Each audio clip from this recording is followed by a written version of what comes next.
Well, hello YouTube, and welcome to another exciting game of Deaths of Athazar, the fastest growing card game in the Middle East.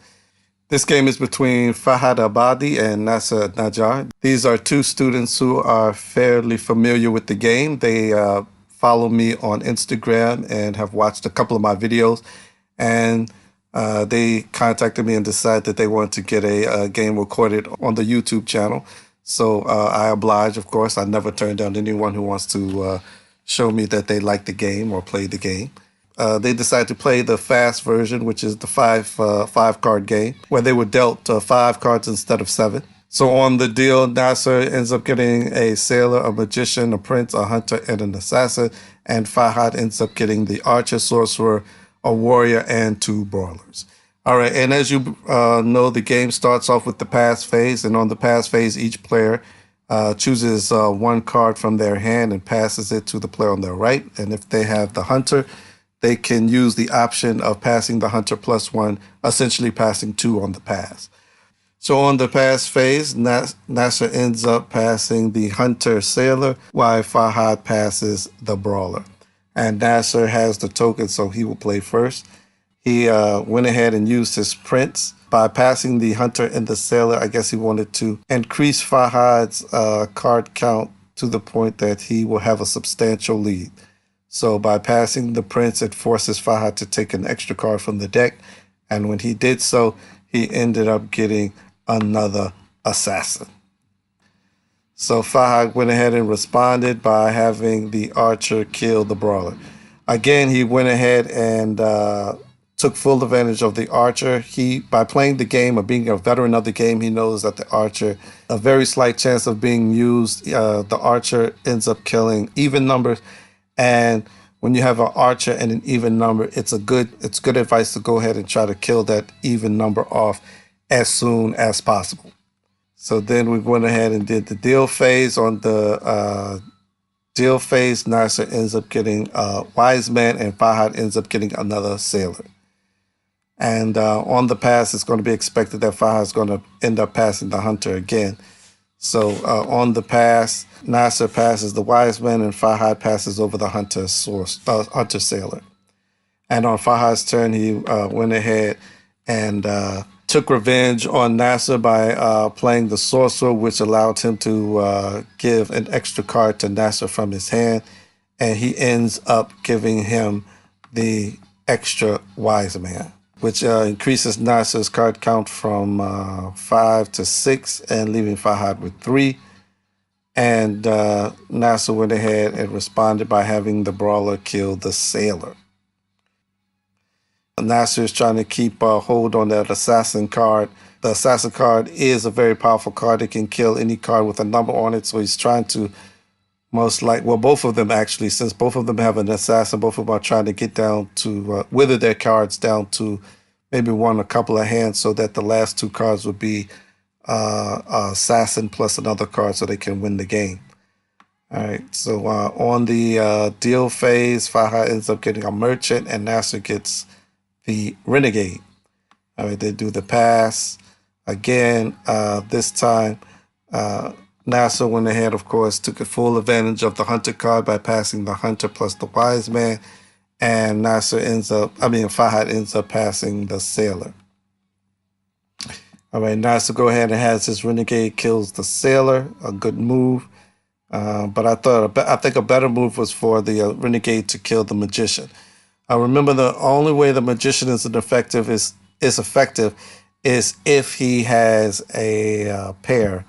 And since he's down to the last 4 cards, the chances of him getting an extra pair and killing the magician and having the magician kill the pair is kind of slight. So I think that was a better move would have been have the renegade kill the magician.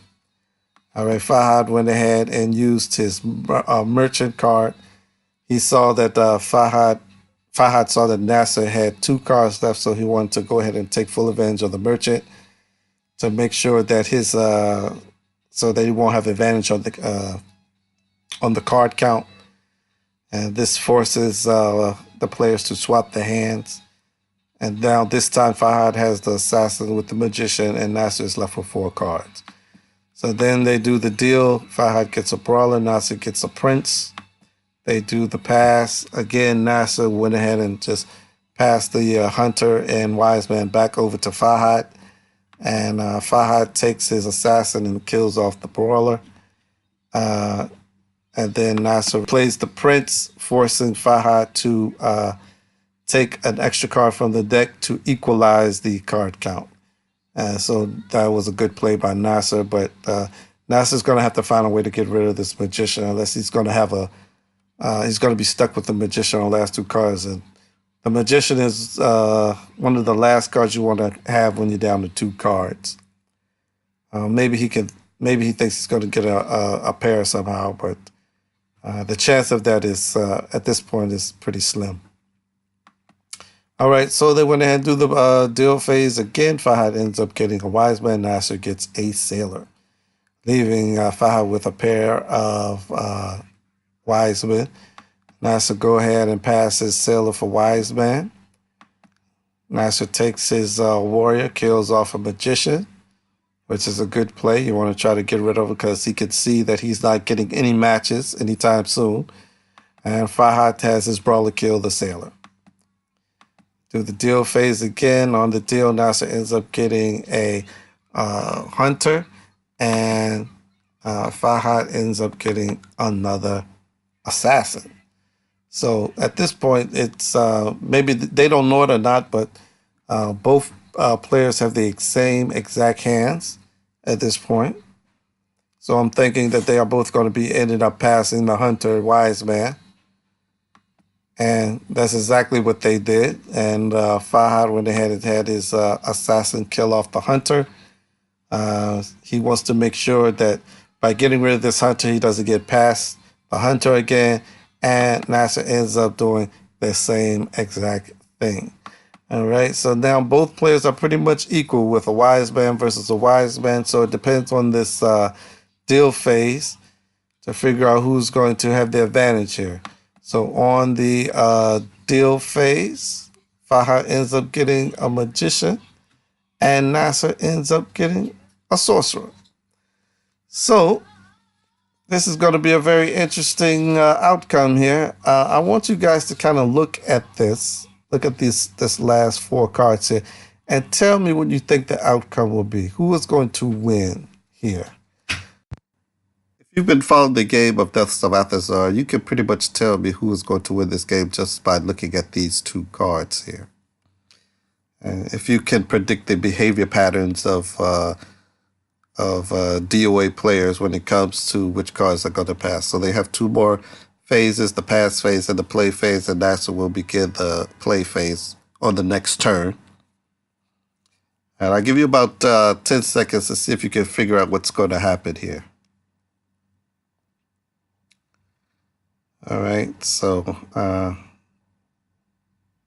okay, so as you can see, Fahad has a magician and Nasser has the sorcerer. So the most obvious play is that each player is going to pass over the wise man.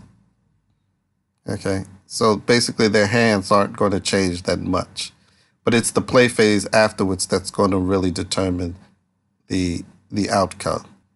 This is basically an easy one. They're going to trade wise man for wise man, which is what they did exactly. And Nasser decides to play the sorcerer, which is allows him to give an extra card to Fahad. But what Nasser didn't know is that Fahad had a magician and wise man in his hand. And by giving him the wise man, he has basically given Fahad the game. And when he saw that, he couldn't do anything but just give out a gasp, because he had thought he had won the game with a sorcerer with a value of 10. But by giving him that wise man, Fahad was able to win with a total of 37. So that was the game between Fahad Abadi and Nasser Najjar. So you can see how unpredictable the game of Deaths of Athazar can be. You can always have a player in the lead, but depending on the cards that you had, it can be taken away from you in an instant. So thanks for watching, and don't forget to comment, share, and subscribe. And I will see you next time.